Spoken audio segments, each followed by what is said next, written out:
आई आणि बाबांच्या मर्जीने विराजने शुभासोबत लग्न केले, पण तो मनापासून खुश नव्हता. त्याला मॉडर्न विचाराची आणि तसेच राहणीमान असणारी मोठ्या वहिनीसारखी मुलगी बायको म्हणून हवी होती. त्याच्या मनाच्या चौकटीत शुभा कुठेच बसत नव्हती. शुभा सुद्धा चांगली शिकली होती, दिसायला सुद्धा अगदी मापात होती, संस्कारी होती. फक्त तिचे राहणीमान अगदी साधे होते आणि हेच विराजला आवडले नव्हते. पण आई वडिलांच्या आग्रहाला मान देत त्याने शुभासोबत लग्नगाठ बांधली होती. मनाने आणि विचाराने सुद्धा प्रगल्भ असणारे साधना आणि दयानंद दळवी कुटुंब.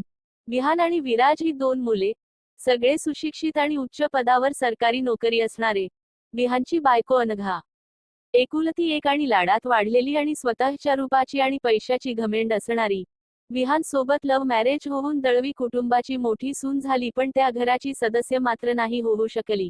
विराज मात्र आपल्या वहिनीला आदर्श मानत स्वतःच्या जोडी दाराची पण तशीच स्वप्न बघत होता. साधना आणि दयानंदला पहिल्या सुनेचा अनुभव असल्यामुळे त्यांना विराजसाठी एकत्र कुटुंबात राहणारी मनमिळावू